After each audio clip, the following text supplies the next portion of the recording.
Hey guys, hope everything's going well. You guys know that drill. Smash that like button, subscribe if you haven't, comment down below. Follow me on Instagram at AIH_sports. Follow me on my finance channel at AIH Finance. So a couple of things. I did a video in February of last year, 2021, about Fernando Tatis, and a few things that I stated in that video. I was like, I don't think this is the time to be buying Tatis. There could be better opportunities to do so rather than now. This is not the time. And sure, everything in the video I said was not correct, but I was warning at that time, over a year and a half ago, be careful.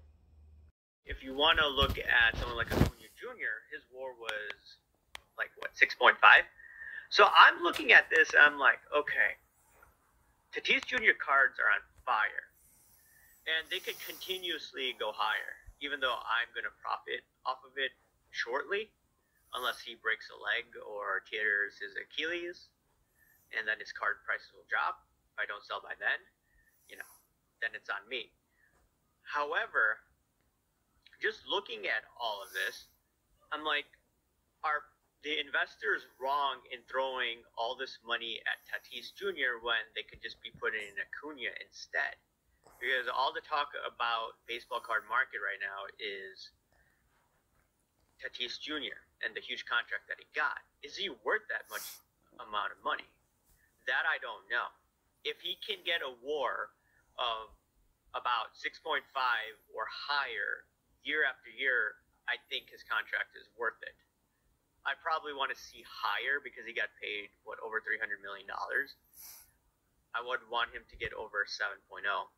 But going back to WAR, I noticed that the WAR last year of Tatis Jr. was about 2.8, but they played like 60 games. If you had more like 162 games of Tatis Jr. playing and some off days here and there, then I believe that he could have gotten to a WAR close to a 7.0.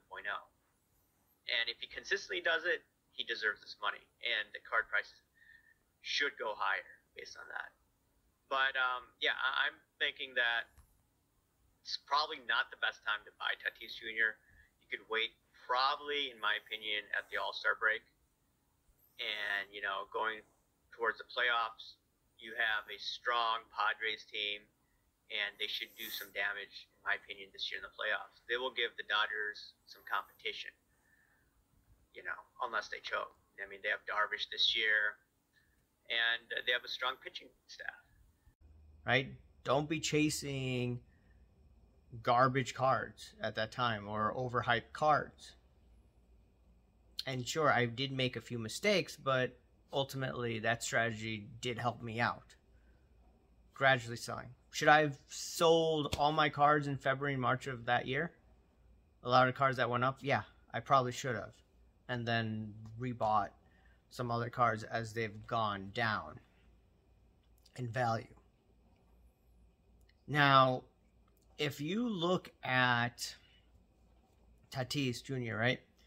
Now he has a suspension of 80 games. Before that, no one even thought of that. I thought, oh, maybe an injury that could hurt his card prices. But the 80-game suspension, who gets that these days, right? I think Robinson Cano, who was on the track to becoming a Hall of Famer, he hurt himself through, I think, PEDs. I think that's what it was. Someone correct me if I'm wrong. So the important lesson is, number one, if you're chasing the hype, right, you got to be careful. And if it's money that you could afford to lose, fine, okay. But if you're speculating, investing, etc., you have to be careful in these prospects. All right, you had these cars, 200 some bucks, the 410, and now it's what, 60, 70 bucks. Now, some people will be like, hey, people lose money in the stock market just like they lose money in cars. Okay, fine, whatever. But there are people that have spent a huge ton of money and they speculated, and sure, they may have the funds to mess around with it, but guess what? the $100,000 car that they bought is going down in value next time they bring it up to auction, unless he does phenomenal in the years ahead. Then it makes sense. So that's something to think about, okay?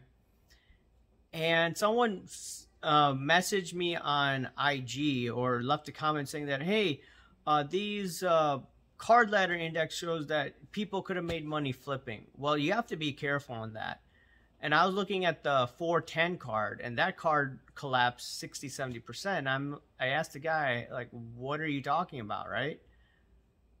I said, did you look at all the cards associated with it? And then I asked Pancake Analytics, and he looked into it further, and he said that all of these cards, majority of these Tatis cards have gone down. What may have made the card ladder index show that there's a profit is maybe some of these scarce cards that have been moving the index. And he told me they're in the PMG hype and craze. They went down. The index went down as soon as the auction started to do poorly on Golden. Some of these cards that went up from what? Very cheap to $80,000, right? Then to $15,000, $20,000, and then it's keep on going down, right? So that's how this thing works, okay? Don't buy the hype when everyone's in on the same side of the trade. Don't chase, because you could find a better quality asset that no one's looking at. Okay, so that's the lesson. The other lesson is, you know, besides injury, they could be doing something stupid, or they could have been injured, okay? So just take a look at that, okay? Be careful, guys. Whenever you have a content creator, influencer, hyping, pumping something up, especially an athlete, just remember, could this guy be the next Derrick Rose? And you didn't buy this on the cheap, right? Could this guy be the next Derrick Rose? He tears his Achilles, right? Could this guy be the next Tatis Jr. and he hurts himself, right? Then the other person would be like, hey, I speculated in Trout and made a lot of money. So just make sure to take a look at that, guys, okay? Just remember to smash that like button, subscribe if you haven't, comment down below, guys. Thank you. Bye.